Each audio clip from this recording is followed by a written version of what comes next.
All right, time now for All Things Gators, all things orange and blue. Dan Hicken and Frangie. What's up, Hick? I'm doing well, Frank, and thank you, Southeast Orthopedic Specialist, sc-ortho.com, for all your orthopedic needs in the Jacksonville area. Man, oh man, they can help you with your knees, your shoulders, your elbows. Brock Purdy may need to go there because, oh boy, that was tough. He's going to need some TJ surgery, but that's neither here nor there. We're talking Gator sports. Frank, I'm going to allow you to pick the sport to start with today. I want to start with basketball. Can we do that? You know what, Frank? I'm glad you did. Okay. I'm bringing to the table some numbers. I love numbers. I'm a numbers guy, kind of. Yeah, I love numbers. Love numbers and stats. Do you want the stats, and do you want to react off the stats, or do you want to start with Gator basketball and the season that they're having? Let's start with your stats, and then we'll go to the season. All right. So I watch Gator basketball, not like you. You're the Gator basketball expert, but I watch Gator basketball, and I have determined one thing. They can't freaking shoot. They cannot freaking shoot. Correct. So I said to myself, I wonder if the numbers back this up. Guess what, Frank? Yes, they do. Give me numbers. Well, 4 of our rotational guys are shooting under 30% from 3. Myron Jones. I forget which ones, but Myron Jones, Lofton, a couple of the other ones. But this is the 2 numbers that you need to know. In 3-point shooting percentage as a team, as a unit, as a squad, we are currently sitting at not in the top 50, not in the top 100, not in the top 150, not in the top 200, not in the top 250, 276th in the country, and 3-point shooting field goal percentage at 32.3%. How about that? Just field goal percentage, Frank. So, we got Castleton. Maybe we pound it inside and we score that way. We are improved. We're 230-something. Right. My God, Frank. 276 and 3-point, 230-something and 2-point.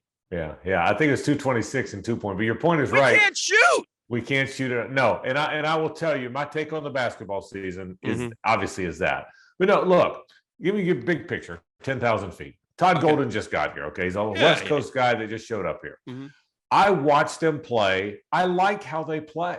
I think they're good defensively. They share the ball. They get open looks. So I think he knows how to coach the X's and O's. That's my take after a handful of games, right? After however many games they've played, okay? I think they're 24 games. I think he knows how to coach the X's and O's too, Frank, except for that last second shot we had a week ago where we just threw the ball in bounds and went big shot Irv on him.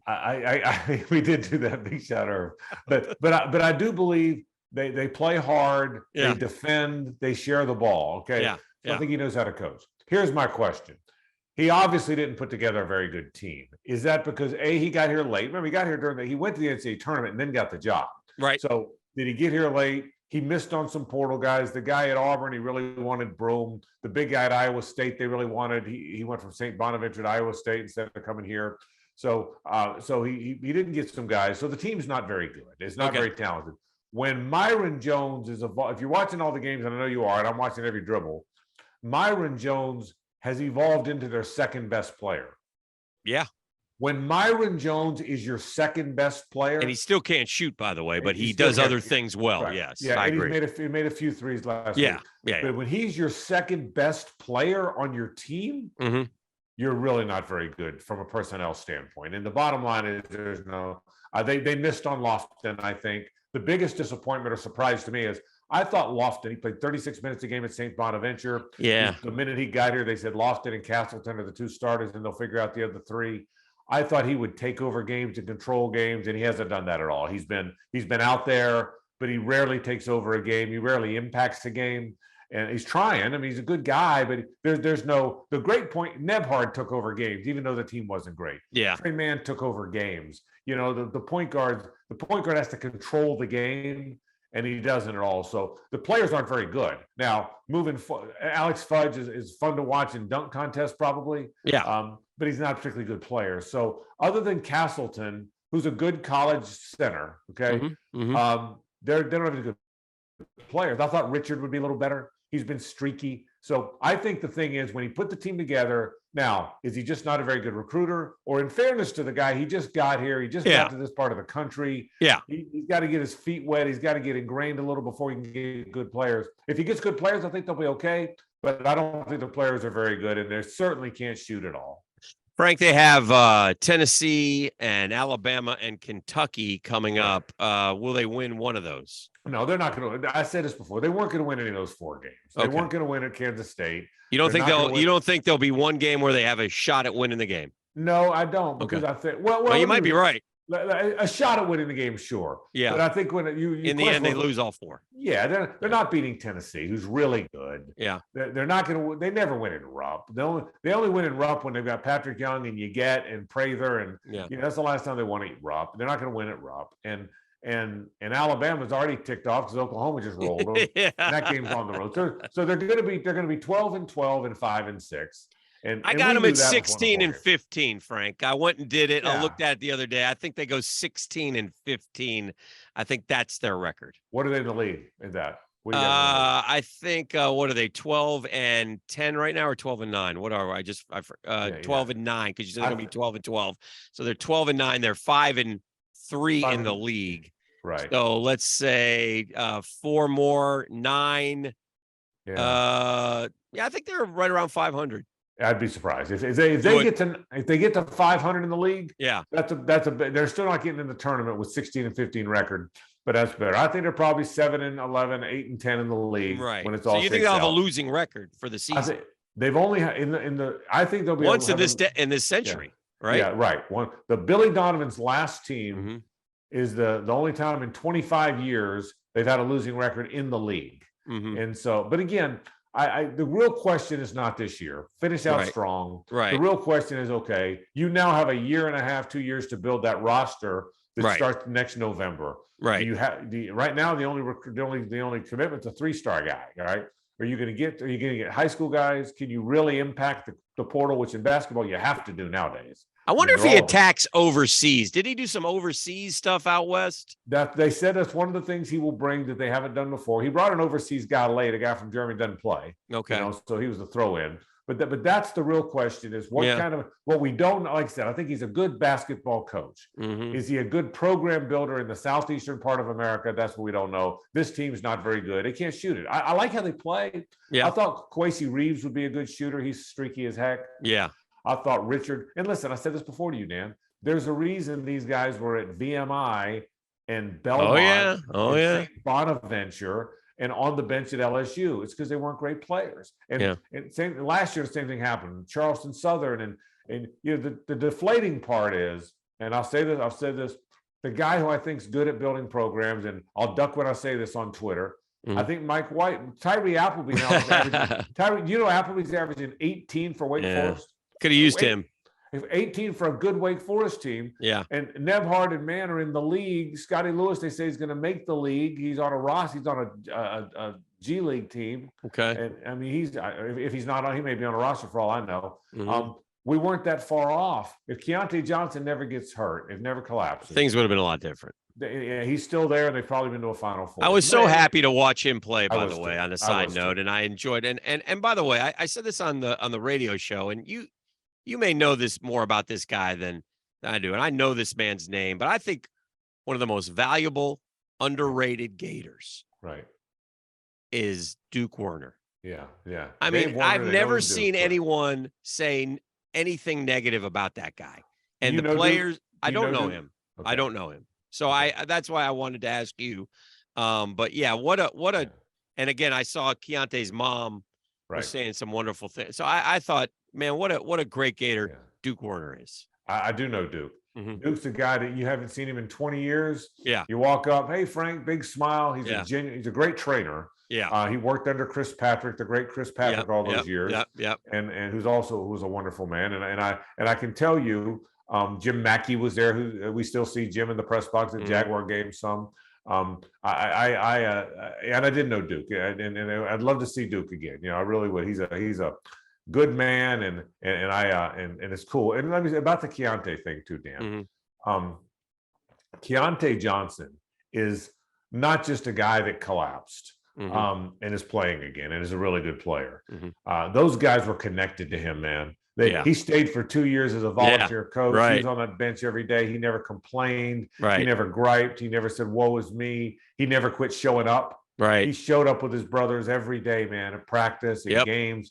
and you could see the connection, the hug between he and some of those guys, including he and Castleton. It was really, I mean, I don't know him. I don't know the current players, but it's pretty clear he's a special guy, man. Yep. He's a special guy, and I hope he plays 15 years in the league and makes all the money in the world and all that. So it was fun to watch. So anyway, that's basketball. Yep. Let's hope they win. We're doing this on Tuesday. Let's hope they win tomorrow. And Saturday, I don't think they're winning any of those or next Wednesday either. All right. Mr. Negative over there. Let's get to football recruiting. You're the recruiting beat reporter. It's taking a little turn for the positive, I'm told, Dan, from my people on the street. I think so. And listen, they got a 4-star over the weekend. And listen, they are it's a challenge, man. It's a challenge, and we're still we are still trying to understand how it works. But I will say this: Billy Napier has done a nice job with that. That's been the best part of Billy Napier so far. And I do believe if Billy Napier keeps getting top 10 classes, this team will win 9 or 10 games a year. I do. And I think that's Florida fans, though, will have to stay patient. You said some things last week on the podcast that shook up Gator Nation a little bit. I saw them come after you a little bit on Twitter, and I let you twist in the wind on your own. I wasn't going to defend you. The hell with you, Frangie. I said, go get them. I don't know. But yeah, I mean, we don't practice patience with Florida football. I don't know that we should either, by the way. We have everything in place to be a successful program, but there is some work to do there, and Billy Napier is the guy to do it.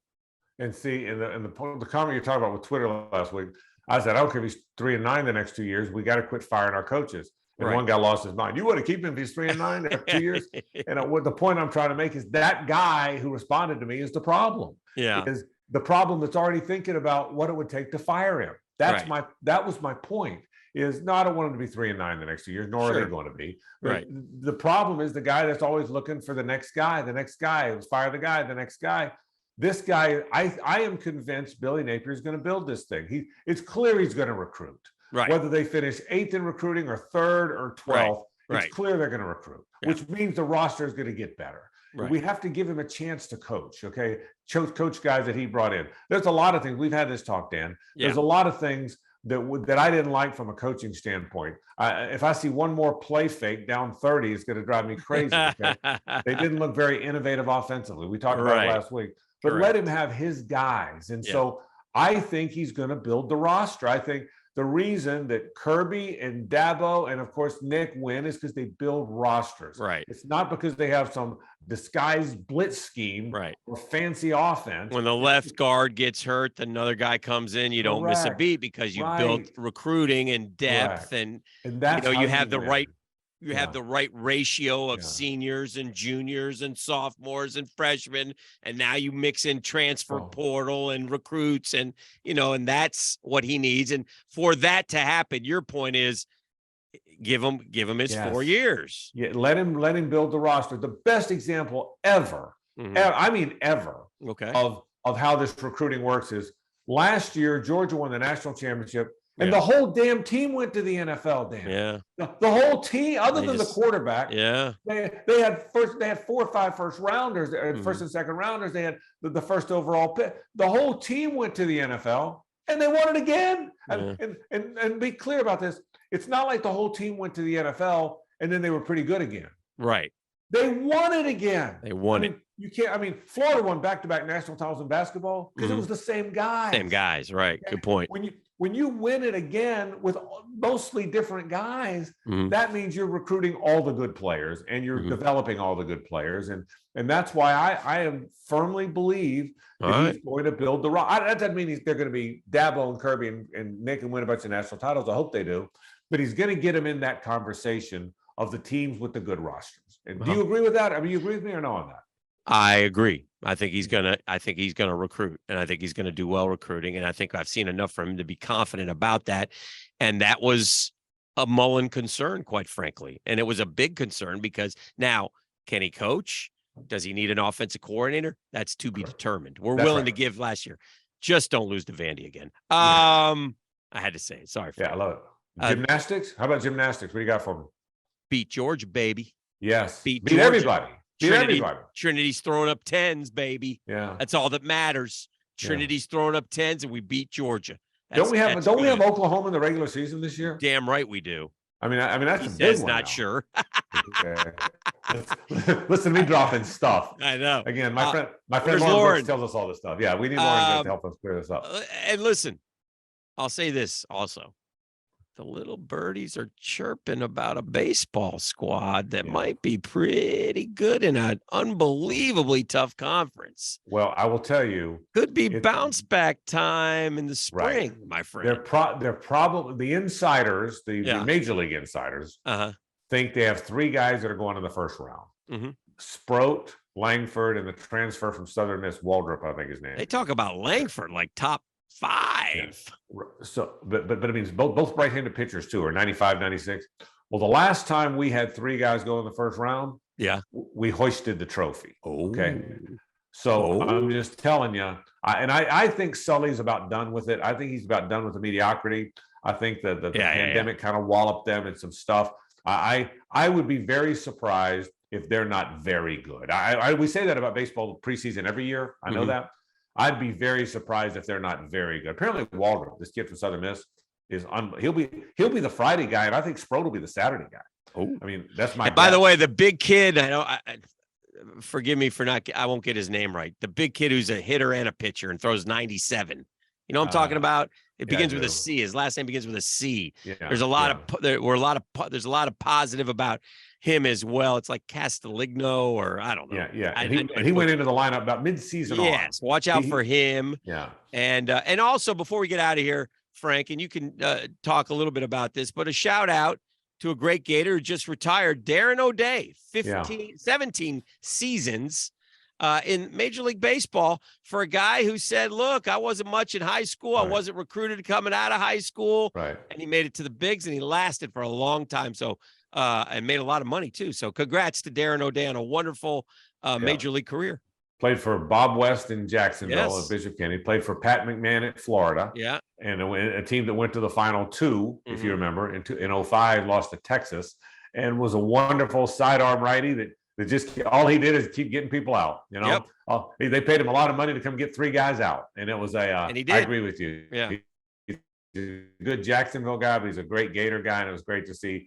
He just retired, finished up with the Braves, as you know. Yeah. And I just finished up. So no, I thought he had a great career. So things are looking up. Like I told you, I think baseball's going to be good. And by the way, how do you feel about a Thursday night spring game? Good or bad for you? I'm fine with that. I like it, but I like it. It's amazing how much people break it down. What, he can't get the recruits to come on Saturday? I mean, just let them be, or hey, we're the only game in town. You know, it just depends. It's spring. I didn't like the fact that it wasn't on TV last year. Right. Because I think that game live on TV matters. But I was there last year. We did a radio show from there. Got a great crowd in there. I thought it was fantastic. So I'm excited about them doing it there again. I think the Thursday night, I think that's the thing. It's become a thing there. And I like the fact that it's a thing. So there you go. So, all right. That's all things Gators, all things orange and blue. Dan Hicken, Frank Frangie. Thank you, Southeast Orthopedic Specialist, se-ortho.com for all your orthopedic needs. Frank, have a terrific week. You too, Hick. See you, buddy. All right, see you, bud.